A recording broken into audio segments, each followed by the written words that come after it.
Hi, friends, and welcome back. This is week 5, day 2/4. For today's lesson, you will need your thinking cap, your listening ears, a pencil, your crayons, a lined piece of paper, or if you don't have a lined piece of paper, you can use white printer paper too, and a stuffed animal. It doesn't matter what your stuffed animal looks like. If you don't have your materials, just press pause, then press play when you have all of these things and you're ready to learn.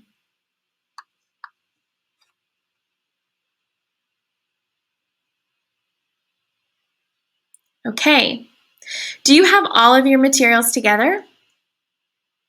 Let's go ahead and put our paper, our crayons, and our pencil to the side because we won't need them until the very end. But you can go ahead and get that stuffed animal out because we're going to start with a belly breathing exercise where we need our stuffed animal. We've done this belly breathing meditation before. Rosita will walk us through this self-care activity. Go ahead and take your stuffed animal in your hands and have them ready to participate. I'll take myself off of the screen so that you can focus on the Sesame Street video.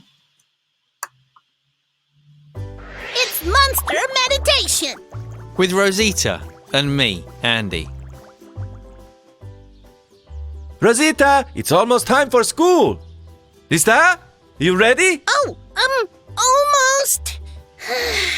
I don't want to go to school, Carmen. Hola, Rosita. And hello to you too, Carmen. Oh, hola, Señor Andy. It's time for school. Are you all ready to go? Yes, but Carmen is nervous about me going to my first day of school. Is that true, Carmen? And are you nervous too, Rosita? See, a little. It's okay to feel nervous. We all feel nervous sometimes. How about we do some monster meditation together before you go to school? Meditation? Yeah, it's an activity that can help you when you feel nervous about something, like going to school. I see, muy bien. Come on and do monster meditation with me and Señor Andy. Let's start with some belly breaths. Take a slow, deep breath in, and as you do, bring your arms up over your head. Good. Now slowly breathe out and bring your arms back to your sides. Great. Let's do that again. So slowly breathe in, arms up. Now breathe out and arms down. Very good. So today we're going to focus on our breath and we're going to watch our bellies as we breathe in and breathe out. Does Carmen want to do some belly buddy breathing with us? She does. Wonderful. Hold Carmen right in front of your belly. Oh, in front of my belly? Like this? Exactly. Just like that. Now slowly breathe in and then slowly breathe out. Focus on Carmen moving out and in with your tummy. Let's do this 3 times together. Belly out and belly in. Belly out, belly in. Belly out and belly in. Nice job, Rosita. Now remember, when you feel nervous or anxious, you can always focus on your breath.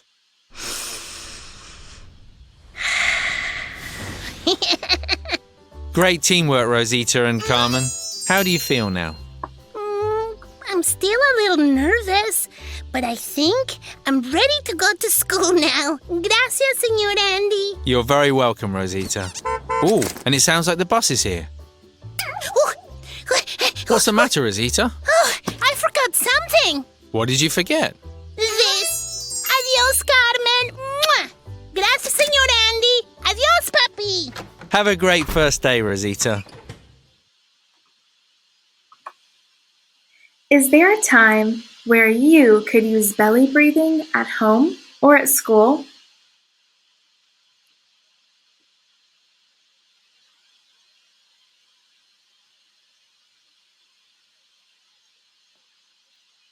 I want to encourage you to start your day tomorrow with belly breathing before you even leave the house or get ready for your virtual day. Get a stuffed animal and start belly breathing. Hopefully your mind and your body are now ready for learning. Today's learning target says, I can collaborate with classmates to discuss evidence we've gathered about the Unit 2 guiding question. Now, today, instead of using classmates, you will be collaborating with me. So as you and I collaborate, we're going to be discussing evidence that we've gathered about that Unit 2 guiding question. That evidence from today is going to come from our brain. Let's try not to use any anchor charts or text. Do you think you're up for that challenge? Okay, let's start our discussion about that Unit 2 question. Now, the Unit 2 question says, how do birds use their body parts to survive? And specifically, how do birds use their feathers to survive? I wonder if you can help me answer that. Do you think so? Let's collaborate together. I'll ask some questions to get our discussion started. And our question is at the top of the screen in bold, so that if you forget what we're talking about, you can always look there. Our first question says, how do birds' feathers help them survive? Share one way that those feathers can help them survive.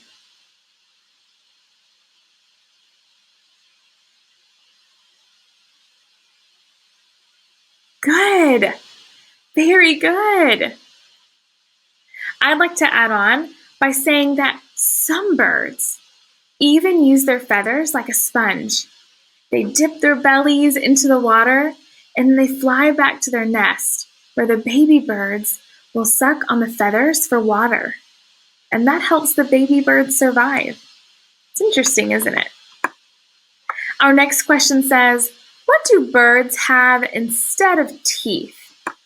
Now this question isn't about their feathers, but it is about a body part that they have. What do birds have instead of their teeth?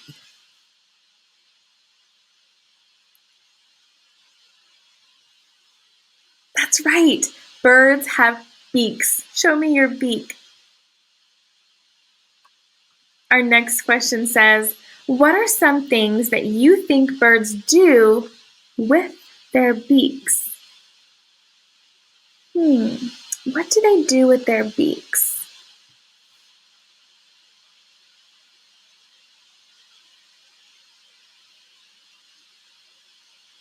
They can open their food like a sunflower seed with their beaks. They can use their beak to open up fruit like a banana. They use their beaks to dabble or drink water.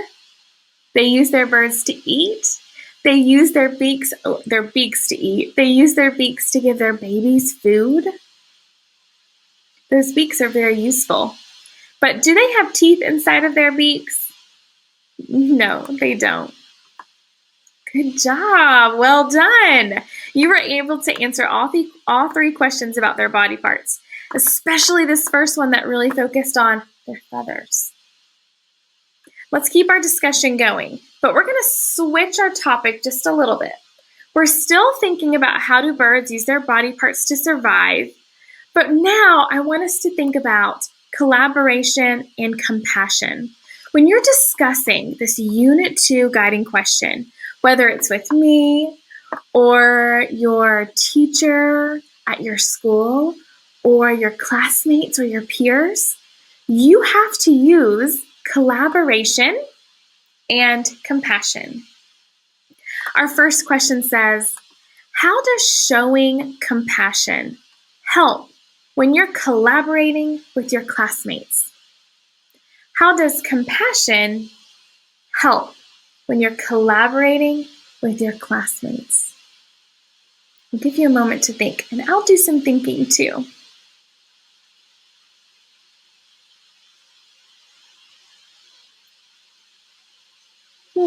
So, why is it helpful to have compassion when you're collaborating?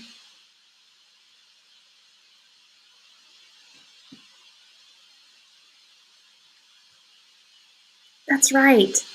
By having compassion when you're collaborating, you are telling everyone in your group or your teacher that you care, that you are respecting their discussion, that you're willing to engage with them.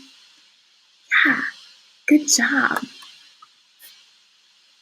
What did collaboration look like or sound like today during our class? Now, it was a little bit different today because you were just collaborating with me. But what did that look like? Tell me, what were you doing when we were collaborating, answering those questions from our last slide?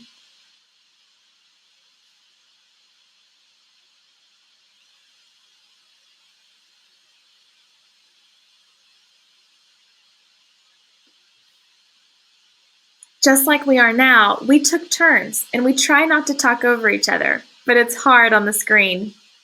Were you looking at the speaker when I was talking? That's a great way to show compassion, and that's what collaboration should look like. It should sound like respectful conversations and students and teachers taking turns. And it looks like still calm bodies that are focused on the speaker. Good job. Thank you for collaborating with me today. Our last question says, what is an example of a time you witnessed a classmate showing compassion? Let's take a moment to think about that. When was a time that you saw a classmate showing compassion?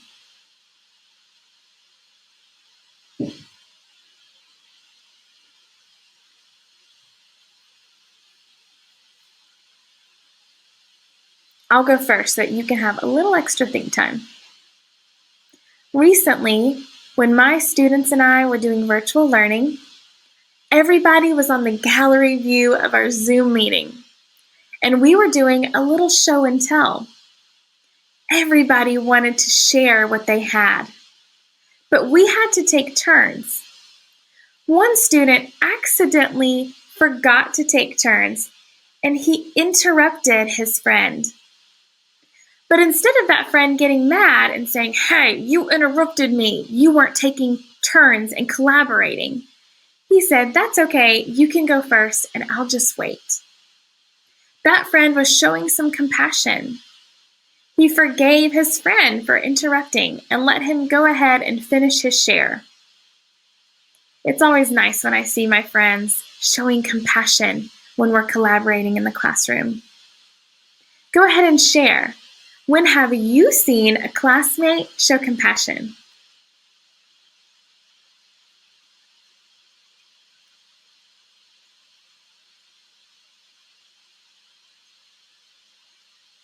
Thank you for sharing. So we now, I think, can agree that showing collaborative behaviors and using compassion are really important, especially when we're doing big things, like talking about big guiding questions. Good job. Thank you for collaborating and joining in that discussion with me. Now let's prepare for that independent work. Remember when I said to have that piece of paper and your pencil and crayons off to the side? Well, you can get all of those things out now, and I'll get mine out too so that I can prepare for independent work. I have my pencil, my paper, and my crayons.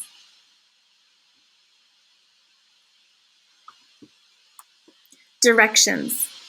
Draw and write to answer the following question. How do birds use their body parts to survive? I already know that you're going to be able to do this very easily because we just had a discussion where we took turns to answer this question. Now we know that there are more than one way for body parts to help birds survive, right? We talked about two today, feathers and beaks.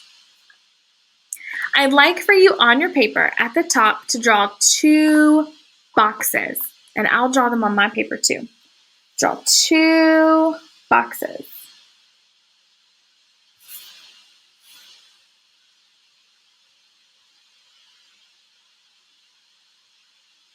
Okay, now we are going to talk about your sentences or your answers. I'll share mine first. I wrote, birds use their feathers, beaks, and feet to help them survive. For example, birds' beaks are their eating utensils. So in this first box, I'm going to draw birds using their beaks as a utensil to eat. Birds' feathers protect them and help them fly or swim. Birds' feet help them hunt, perch, or scavenge. So in my second box, I think I'm going to draw a picture of maybe a penguin and how the penguin's feathers help it swim through the water. Or I could choose this sentence where the bird's feet could help them hunt or perch on a branch. You need to write at least 2 sentences that correlate with the boxes, okay? So for example, you could have a sentence that tells me about feathers and a picture about feathers. A sentence about beaks and a picture about beaks. Does that make sense? Okay, you're working to answer this question, giving me at least 2 examples of how body parts help birds survive. First graders, I'm going to take my words on the page off so that you can really do the independent work by yourself. Remembering that you have 2 examples of how birds' body parts help them survive. 2 pictures and 2 sentences. Thank you for collaborating with me and helping me to answer this guiding question. You definitely met your learning target today. I will see you next time. Bye, friends.